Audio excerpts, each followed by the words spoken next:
Well, as it turns out, I never came back from putting in the two final screws in this pickguard because I was eager to come to this bench and get the strings on. I was not able to correct the string coming over the shallow edge of the heel on the bass side. I even tried angling the bridge a little bit, but the problem is that either they drilled the pocket a little bit too far that way, or they drilled the through holes a little bit too far to the north, and unfortunately they had to come through the same holes here, and they ended up in the same place there, even though I tried to, make the pocket, make the neck, heel in the pocket go a little bit wide. I could not. It's just tight, really tight. But there it is in all its glory. It's finished with the traditional three saddle go-toe style intonation, fixed intonation, and yeah, she's looking good. Minsine, color Minsine. And these are the Geiger style tuners, 1 to 21, with the Canes store branding on them. Canes, it says Canes on them. Yeah, they're made by Geiger.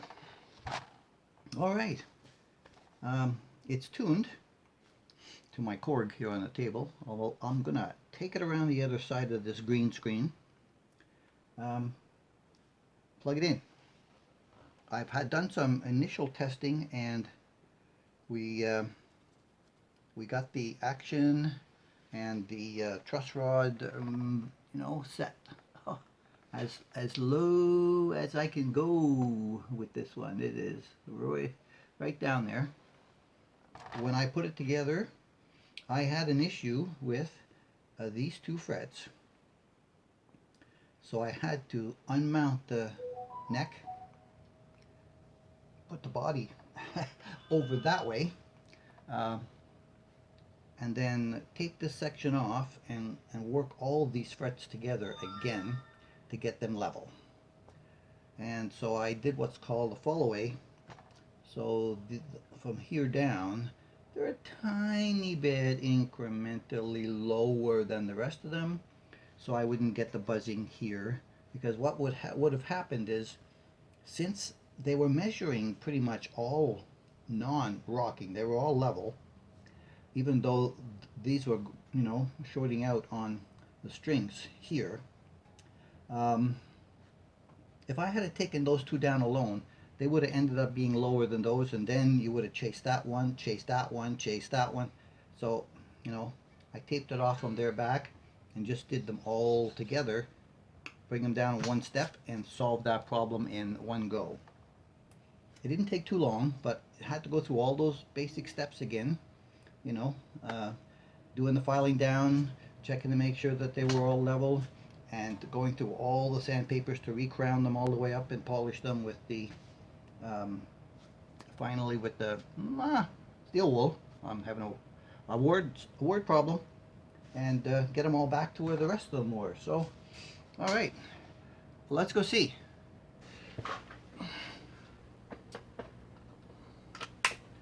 Okay then. Boom. Up, and away.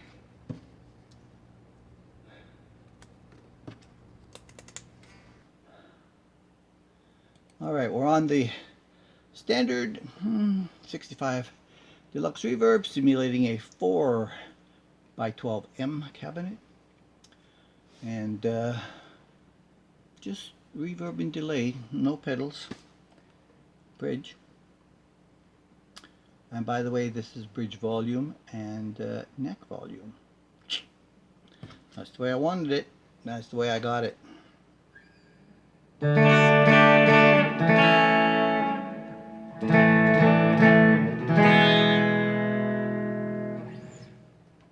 Not bad, eh?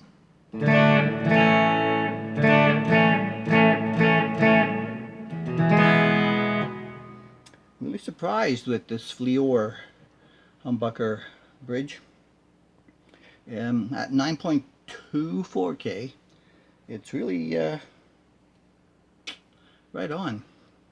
I had a choice of the 13.5, but I held myself back and I thought, I think the 9 is going to be the right one. The Artec here is an 8K, and it's quite boomy.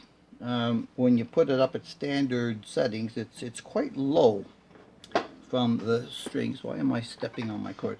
It's quite low from the strings, unlike what you would normally sort of pick up at, because it has a lot of output to the low, mid to low. And I tried to balance it so that I'd have a little bit more medium output to it.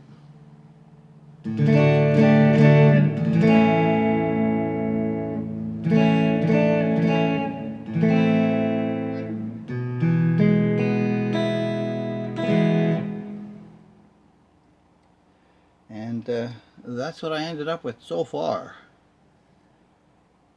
Now, of course, that's position 1, which is the bridge. Then you go to the parallel position.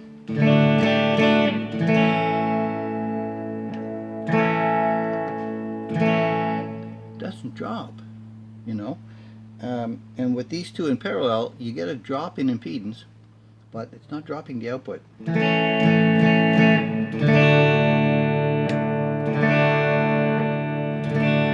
The little bit of warmness excuse me, set by the bridge kind of gives it a mellow sound.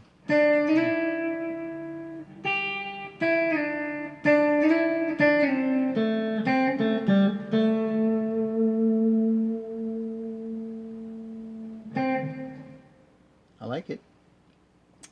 And then when you go from the middle, or not the middle, but position 2 in parallel to position 3 in series, you go from there.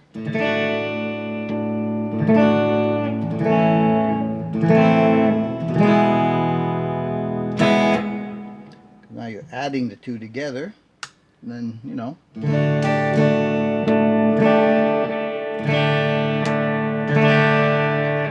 all unique tones, and that is without even pulling any of these knobbies. If you go to the bridge and do I should say neck, and you do a partial split, and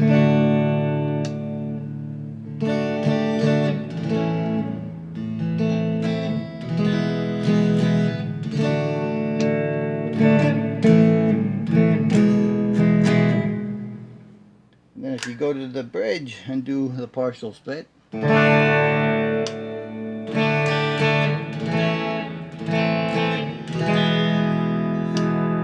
they thin out, but with the Fairlane resistors in there, they're not as thin as if they're not. So you can adjust a whole bunch of unique tones with that.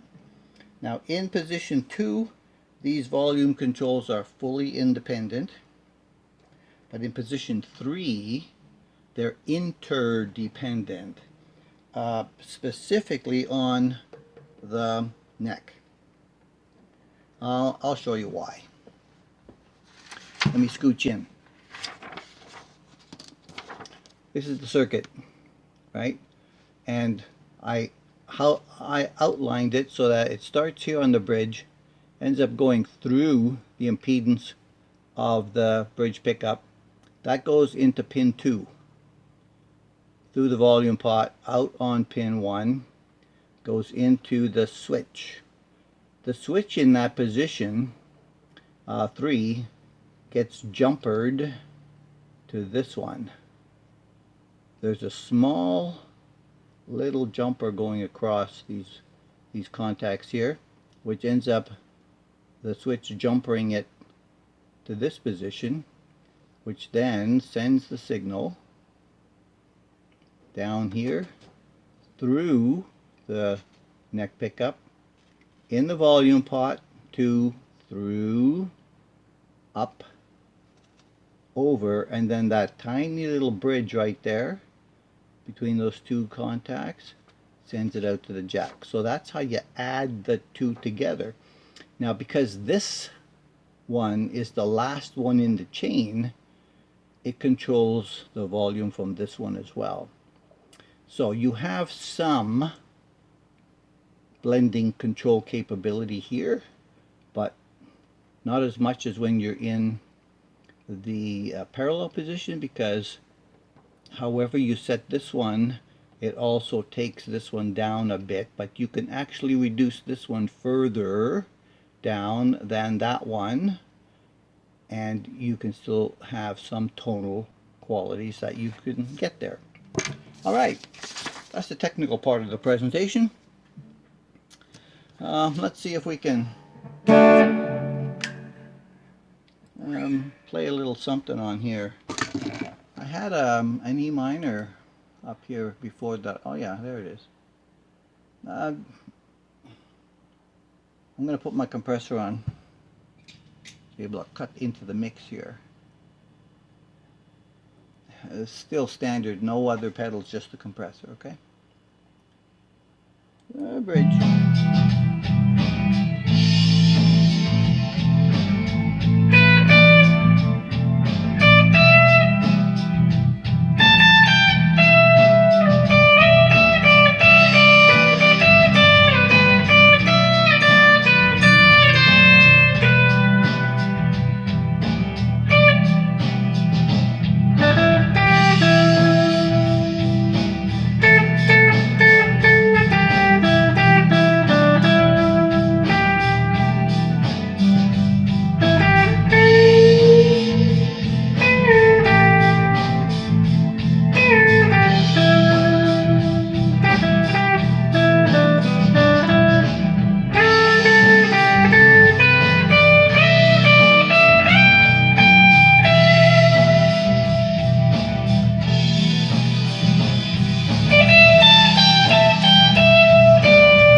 The fuzz.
Yeah. She can do some stuff. She can do some stuff. So, kind of happy how that turned out. And you know, again, this glossy back, after I put the spray detailer on it, it's not sticking up on me. I've had a chance to play with this in between, you know, getting it done when I just had the single bucker there. No, it was before I put the bucker. I just had the single that came in it. Yeah, it's okay. It's okay. Standard size tele neck on it. It's very nice. So I got my new Graphtec nut. I got my, you know, Americanized string trees, lowest friction. Yeah, it's keeper. And the tortoise on this color, I think, is quite fetching with the traditional style brass bridges on it. Saddles. So that's going to be the end of the Minsine for now, guys. Thanks for watching the series. Appreciate all your support. I'm going to catch you in the next one.